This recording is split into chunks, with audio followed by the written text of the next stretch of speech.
ओम गुरुवे नमः। प्यारे हरिभक्तों, आज जो हम विषय ले रहे हैं वो ले रहे हैं कि अगर कुंडली के प्रथम भाव में भगवान सूर्य देव विराजमान हो जाएं, प्रथम भाव में, यानी जो कुंडली के 12 भाव होते हैं उसमें प्रथम भाव में अगर सूर्य देव विराजमान हो जाते हैं तो यह व्यक्ति के जीवन में किस प्रकार से उसके जीवन का रहस्यमय खेल करते हैं, इसके विषय में हम चर्चा करेंगे। बहुत ही महत्वपूर्ण विषय है और ये सूर्य के अकेले बैठने का प्रभाव मैंने आपको बताया, ना कि अन्य ग्रहों के साथ। अन्य ग्रहों के विषय में ये बताऊंगा, लेकिन वो कुंडली के अंत में बताऊंगा। अन्य ग्रह अगर साथ बैठ जाए तो फिर व्यक्ति के जीवन पर क्या प्रभाव डालता है। बहुत ही सुंदर विषय है। मैंने आपको पहले भी बोला था कि इस पृथ्वी पर जो भी मानव आया है ये केवल पृथ्वी पर ही जन्म लेके पैदा नहीं हुआ है। ये अनेक नक्षत्रों से, अनेक ग्रहों से व्यक्ति जो है यहाँ आया हुआ है। इस बात को आपको हमेशा स्मरण करना चाहिए और ध्यान भी रखना चाहिए कि आप केवल इसी पृथ्वी के मानव नहीं हैं, आप अन्य ग्रहों से आए हुए भी व्यक्ति हैं। और जो आपने पूर्व जन्म में उन ग्रहों पर जो कार्य किए हैं, उन कार्यों को करने के लिए आपका इस पृथ्वी पर नारायण द्वारा, आपको भगवान के द्वारा, परमात्मा के जो ऊपर बैठा है उसके द्वारा आपको भेजा गया कि तुम्हारा जो कार्य अधूरा रह गया उसको संपूर्ण करके आप वापस मेरे पास आना हो। और इसीलिए व्यक्ति उनके हिसाब से ही उन्हीं नक्षत्रों में और उसी समय में पैदा होता है जिस तरह का उसने कार्य करना होता है, क्योंकि सभी बच्चे एक तिथि पे, एक डेट पे पैदा नहीं होते। अलग अलग जन्म तिथियां होती हैं और अलग अलग नक्षत्रों में पैदा होते हैं। और इसीलिए जो है हमारे 28 नक्षत्र भी हैं और इन नक्षत्रों के आधार पर ही व्यक्ति का संपूर्ण जीवन निर्भर करता है। उसके अलावा और कई चीज़ें हैं, संवत्सर है, दिन है, कई चीज़ें हैं जो ज्योतिष शास्त्र में देखी जाती हैं। अधिकांश लोग इस विषय पर विशेष ध्यान देते नहीं हैं। और मैंने आपको पहले ही बोला था, आज फिर बोल रहा हूँ कि ज्योतिष विद्या का अध्ययन भी बहुत लोग करने की कोशिश करते हैं, लेकिन सबके प्रारब्ध में यह विद्या नहीं होती है। और जिसके प्रारब्ध में होती है वह ऐन कैन किसी न प्रकार से इस विद्या का अध्ययन कर लेता है। ये भी एक ज्योतिष के अंदर में महत्वपूर्ण विषय है। ज्योतिष के अंदर में समस्त चीज़ें हैं, किस व्यक्ति की किस प्रकार मृत्यु होनी है, किस प्रकार जन्म होना हुआ है, किस प्रकार जन्म आगे होगा और कैसा इसका पिछला जन्म रहा है, ये समस्त जानकारी जो है आपको ज्योतिष शास्त्र के अंदर में मिल सकती है, बशर्ते कि ज्योतिषाचार्य इन गहन विषयों के बारे में संपूर्ण जानकारी रखता हो। ये एक बहुत ही शोध का विषय है और अपने आप में यह विद्या एक तलस्मी विद्या है जिसका कोई अंत नहीं है। कई लोगों ने अपने जीवन काल में इस विद्या को सीखने की कोशिश भी करी, फिर भी वह संपूर्ण रहस्य तक पहुंच नहीं पाए। तो इसमें क्या है, जब तक ऊपर वाले की मर्जी नहीं होती है तब तक आप किसी भी विद्या को, किसी भी क्षेत्र में आप जो है आगे बढ़ नहीं सकते। मैंने पहले आपको बोला था कि हजारों नेता विश्व में हैं, लेकिन सबको श्रेष्ठता का पद नहीं मिल पाता है। यह भी उसका पूर्व जन्म का निश्चित जो कर्म है, कर्म के आधार पर ही उसको इस पृथ्वी पर अपनी योग्यता के हिसाब से शासन का मौका मिलता है। इसी प्रकार से अनेक संगीतकार हैं, हर आदमी संगीत में पूर्ण रूप से हासिलता प्राप्त नहीं कर पाता है। कोशिश लाखों करते हैं, लेकिन सफल वही हो पाता है जिसके प्रारब्ध में लिखा हुआ होता है। इसी प्रकार से खेल में भी खिलाड़ी हजारों किस्म के होते हैं, लेकिन सर्वोच्चतम वही खिलाड़ी हो पाता है जिसके प्रारब्ध में पूर्व जन्म से लिखे हुए उसके जो कर्म हैं, उन कर्मों के आधार पर प्रैक्टिस मेक मैन परफेक्ट, वो ठीक है, लेकिन उसके अलावा उसमें वो कला भी तो होनी चाहिए। तो वो कला सबके अंदर नहीं, तो जिसके अंदर प्रभु भेजता है उसके अंदर ही भी भेजता है। इसी प्रकार से संगीतकार भी बहुत लोग हुए हैं, लेकिन जो सुर व्यक्ति के गले में दिया जाता है वो भगवान के द्वारा ही प्राप्त होता है, न कि आदमी। नहीं तो सभी के सब अच्छे गीत गाने वाले बन जाते, लेकिन बन नहीं पाते। क्यों? उनके प्रारब्ध में नहीं है। और इन तमाम विषयों के बारे में जानकारी हमारे ज्योतिष शास्त्र के अंदर में वर्णित है। किसका विवाह कैसे होना है, किस तरह होना है, क्या उसे विवाह का सुख मिलेगा, नहीं मिलेगा, ये तमाम चीजें भी हमारे ज्योतिष शास्त्र के अंदर में वर्णना की हुई है। अब बात वही आती है कि आदमी जानकार कितना है, क्या उसकी ज्योतिष के अंदर में अपनी पकड़ पूर्ण रूप से है या नहीं है, यह उस व्यक्ति पर निर्भर करता है। दो प्रकार के व्यक्ति होते हैं। एक व्यक्ति सारी जिंदगी भगवान की पूजा करता है, लेकिन उसको प्रभु की प्राप्ति नहीं हो पाती है। लेकिन एक व्यक्ति कुछ ही समय भगवान की आराधना करता है, उसे भागवत प्राप्ति हो जाती है।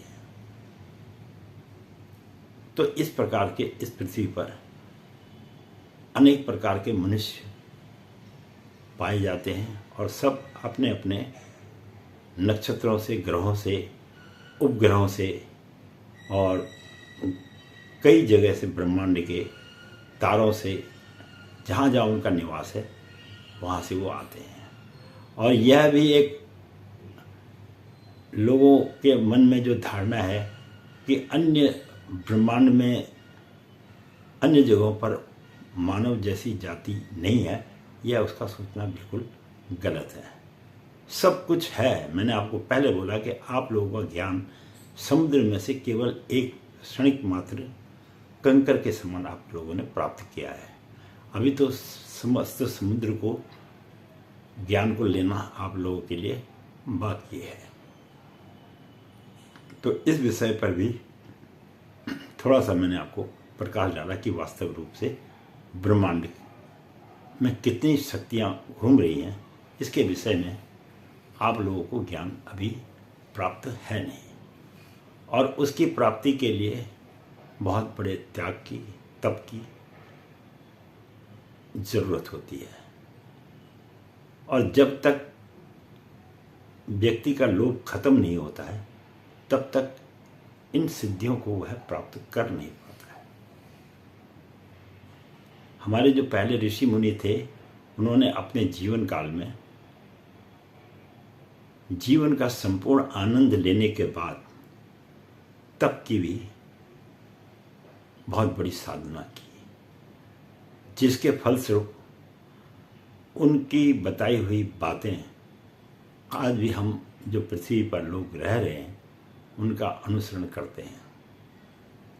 तो ये एक बहुत ही रहस्यमय जीवन का सत्य है। अब हम बात करेंगे कि अगर सूर्य किसी व्यक्ति की कुंडली में प्रथम भाव में बैठ जाए तो यह व्यक्ति के जीवन पर क्या प्रभाव डालता है। बहुत ही महत्वपूर्ण और विशेष बात है। हमने आपसे पहला भी बोला था और आज भी बोल रहे हैं, हम जिस विषय में आपको बताते हैं वो संपूर्ण रूप से सत्य घटना होती है, उसमें असत्यता का कोई नाम नहीं है। अब किसी व्यक्ति की कुंडली अशुद्ध बनी है तो उसके लिए तो पंडित जी कुछ कर नहीं सकते। हम तो केवल ज्योतिष शास्त्र के आधार पर ही आप लोगों को इन ग्रहों की गणना करते हैं। अब सबसे पहले हम आपको बताएं कि सूर्य जो है अगर प्रथम भाव में बैठे हैं तो ये किस प्रकार कार्य करते हैं। सूर्य के प्रथम भाव में बैठने पर सूर्य जहाँ बैठे हैं वहाँ से सप्तम भाव को ये पूर्ण दृष्टि से देखते हैं और तीसरे और दसम भाव को जो है एक चरण को देखते हैं। ये तीसरे भाव को भी देखते हैं जहाँ से बैठे हैं और दसम भाव को भी देखते तो एक चरण से देखते हैं और पाँचवें और नवम भाव को 2 चरण से देखते हैं और चौथवें और 8वें भाव को 3 चरण से देखते हैं। और सूर्य जो है पुरुष जाति है, न कि स्त्री जाति है। इस बात को भी आपको श्रवण करना चाहिए। अब सबसे बड़ी बात यह है कि सूर्य उच्च का कहाँ पर होता है, सूर्य नीच का कहाँ पर हो जाता है, क्योंकि ये भी ज्योतिष शास्त्र के अंदर में सीखने का एक महत्वपूर्ण विषय है। अगर जहाँ सूर्य बैठा वहाँ अंक 1 लिखा है तो आपका सूर्य उच्च का हो गया और वहीं अगर अंक 7 लिखा है तो फिर सूर्य आपका नीच का हो गया। फिर वह व्यक्ति के जीवन में जो फल वो चाहता है वो उसको प्राप्त होता नहीं है, ऐसा देखा गया। तो अब हम आपको थोड़ा सा सूक्ष्म रूप से वर्णन करेंगे कि सूर्य के प्रथम भाव में बैठने पर व्यक्ति के जीवन में क्या क्या समस्याएं उत्पन्न होती हैं और क्या क्या अच्छाइयाँ उसको जीवन में प्राप्त होती हैं। ये भी ज्योतिष शास्त्र का एक विशेष महत्वपूर्ण विषय है। देखो, मानना ना मानना ये आप लोगों पर निर्भर करता है। हमारा कार्य सिर्फ आपको बताने का है। मैंने फिर बोला आपसे कि जिनकी जन्म तिथि वगैरह ठीक नहीं पता होता है उनके लिए यह लागू नहीं होता। उनके लिए तो उनका फिर अंक शास्त्र ही देखना पड़ेगा। तो हम यहाँ पे अंक शास्त्र को तो ले नहीं रहे, हम यहाँ पर केवल मात्र उनको ले रहे हैं जिनके प्रथम भाव में सूर्य बैठा है तो वह व्यक्ति के जीवन पर क्या क्या प्रभाव डालता है। इस विषय में थोड़ा सा आपको मैं बतला देता हूँ। तो प्रथम भाव का बैठा हुआ सूर्य अकेला अगर बैठा है तो यह शुभ माना जाता है। अच्छा, इससे अच्छा सूर्य कहा जाएगा। ये भी एक विशेषता है और ऐसा व्यक्ति हमेशा शक्तिशाली रहता है। उसका शरीर ठीक रहता है, कोई मतलब ज़्यादा शरीर में उसको तकलीफों का सामना नहीं करना पड़ता है। और ऐसे व्यक्तियों को जाना किस साइड चाहिए, सबसे महत्वपूर्ण ये है। आजकल लोग पूछते हैं कि पंडित जी हम किस क्षेत्र में जाएं, हमारे लिए कौन सा क्षेत्र ज़्यादा उचित रहेगा, उसके विषय में बताता हूँ। तो जिनका प्रथम भाव में सूर्य हो, ऐसे व्यक्ति को नेता के रूप में अच्छी पकड़ मिलेगी और अगर डॉक्टरी के क्षेत्र में चला जाएगा तो एक अच्छा सर्जन वगैरह भी वो बन सकता है, ये भी देखा गया है। और अगर वो खेल के मैदान में भी जाएगा तो वहाँ भी वो मेडल प्राप्त करेगा, तो एक अच्छा खिलाड़ी भी जीवन काल के अंदर में ऐसा व्यक्ति बन जाता है जिसके प्रथम भाव में सूर्य अकेला बैठा हो और उसे देश में और विश्व में सम्मान की दृष्टि से देखा जाता है।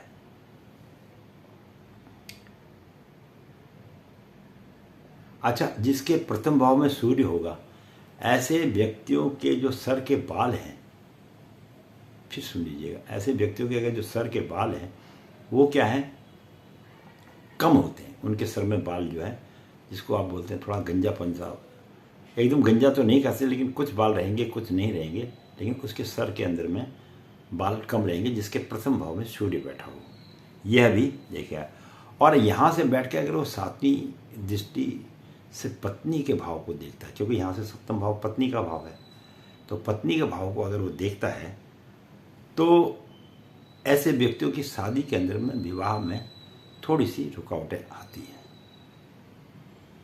यह भी बहुत निश्चित बात है। इसके साथ में आपको एक बात मैं और भी बताता हूँ। यहाँ पर अगर सप्तम भाव में किसी व्यक्ति या स्त्री या हो या चाहे लड़का हो, अगर सूर्य अकेला बैठा है तो ऐसे व्यक्ति के जीवन में अगर वो प्रेम करता है प्रथम बार तो वो प्रेम टूट जाएगा, और अगर विवाह करता है तो वो विवाह भी उसका सफल नहीं रहता है। ये सूर्य का यहाँ पे प्रभाव दिखा, न कि इनके साथ अन्य ग्रह बैठे हो, तो मैं नहीं कह रहा हूँ, केवल अकेले सूर्य का। तो ऐसे व्यक्ति के जीवन में 2 विवाह का योग बनता है, जिसके सूर्य प्रथम भाव में बैठा हो, उसका नहीं कह रहा हूँ मैं, जिसका सप्तम भाव में सूर्य बैठा हो अकेला, उसके 2 विवाह के योग बनते हैं। या तो शादी तय हो जाएगी, टूट जाएगी, या उसका किसी के साथ प्रेम करेगा तो उसका प्रेम उससे नहीं मिल पाएगा। ये बिल्कुल ज्योतिष का अटल सत्य है। और नहीं तो जिन व्यक्तियों का ऐसी कुंडली में सप्तम भाव में सूर्य बैठा है वह इस बात को देख सकता है, उसके जीवन में जरूर दूसरे व्यक्ति का आना, स्त्री है तो दूसरा विवाह होगा, पुरुष है तो दूसरा विवाह का योग दिखता है। और प्रथम बार में जिससे वो प्रेम करेगा वो प्रेम सक्सेसफुल होता नहीं है। ये मैं नहीं कह रहा हूँ, ये ज्योतिष शास्त्र कह रहा है। अच्छा, अब जो है जिसका सूर्य प्रथम भाव में बैठा हो, ऐसे व्यक्ति का जब सप्तम भाव में स्थान पे सूर्य की दृष्टि बनती है तो मियाँ बीवी में समस्त जीवन, जब तक उनका जीवन रहेगा, आपस में मतभेद बना रहेगा। चाहे वह कितना ही आपस में प्रेम करने की कोशिश भी करेंगे, लेकिन स्त्री है तो पुरुष, पुरुष है तो स्त्री, किसी न किसी बात को लेकर सारी जिंदगी उनके जीवन में लड़ाई झगड़ा रहेगा ही रहेगा, और इसको कोई टाल नहीं सकता, चाहे कितनी भी वो उपाय कर ले तब भी। क्योंकि ये मैंने आपको बोला कि आदमी जब जन्म लेता है तो वो अपने प्रारब्ध को लेकर जन्म लेता है, वह ऐसे ही जन्म नहीं ले रहा है। क्योंकि नहीं तो आगे पीछे जन्म लेता, वो उसी जन्म में क्यों ले रहा है? क्योंकि उसको अपने पूर्व जन्म का बदला लेना है स्त्री से, स्त्री को पुरुष से बदला लेना, इसलिए उनके आपस में बनती कम है। तो मतलब पत्नी को हमेशा कष्ट रहेगा, पति को भी अगर होगा तो पति को कष्ट रहेगा। तो ये कष्ट का संकेत सूर्य प्रथम भाव में अगर बैठा है तो ये व्यक्ति के जीवन में देता है। तो इस प्रकार से यह छोटी सी एक मैंने आपको ज्योतिष शास्त्र में सूर्य के प्रथम भाव में बैठने के बारे में थोड़ी सी जानकारी दी है। और मैं पंडित गिरीश तिवारी अपनी वाणी को यहीं पर विश्राम दूंगा। बहुत सुंदर लग रहा है, और इसी तरह से वीडियो भी आप देखते रहिए। बार बार लाइक कर दो, सब्सक्राइब कर दो, तो मैं आप लोगों से कहूँगा नहीं, क्योंकि हमारा भी अपने में एक सम्मान है, हमारा भी अपने में एक सम्मान है। अगर आपको वीडियो अच्छी लगती है ज्योतिष संबंधी तो लाइक और सब्सक्राइब करिए, नहीं लगती तो कोई बात नहीं, ये आप लोगों पे निर्भर करता है। अब मैं आपको एक विशेष महत्वपूर्ण सूचना ये दे रहा हूँ कि अब हम प्रत्येक दिन आध्यात्मिक रूप में व्यक्ति का इस पृथ्वी पर जो जन्म लिया है उसका ब्रह्मांड के साथ में क्या कनेक्शन है, यानी क्या संबंध है, उस विषय में हम ये पार्टों में इसको देंगे। तो आज हम प्रथम पार्ट का श्री गणेश करेंगे, और इसका प्रत्येक पार्ट प्रतिदिन दिया जाएगा। और यह वीडियो कम से कम, ज़्यादा नहीं तो आधे घंटे का तो होगा। जो लोग धार्मिक प्रकृति के लोग हैं, जिनमें धर्म के प्रति या अपने विषय में जानने के बारे में जिज्ञासा है कि वास्तविक रूप से हम इस पृथ्वी पर क्यों आए हैं, उस पर वह यह वीडियो आज से शाम से देख सकता है। वीडियो देखने के लिए बहुत बहुत धन्यवाद। आशा करता हूँ आपको वीडियो अच्छी भी लगी होगी, और ज्ञान संबंधी बातें जो आपको कई सालों तपस्या करने के बाद प्राप्त होती, उस विषय में मैं आपको थोड़ा बहुत ज्ञान देने का कोशिश करूँगा। बाकी माँ सरस्वती की कृपा रही तो आप लोगों के सम्मुख जरूर मैं बताने की कोशिश करूँगा। वीडियो देखने के लिए बहुत बहुत धन्यवाद। आशा करता हूँ आप लोगों का प्यार मेरे को मिलता रहेगा और फिर एक नए विषय पर हम आज से चर्चा करेंगे। और बाकी ये जो बीच में हमारे कुछ चंद्रमा पे और सूर्य पे हैं, इन पे भी हम प्रतिदिन एक आध वीडियो आप लोगों के सम्मुख जरूर रखेंगे।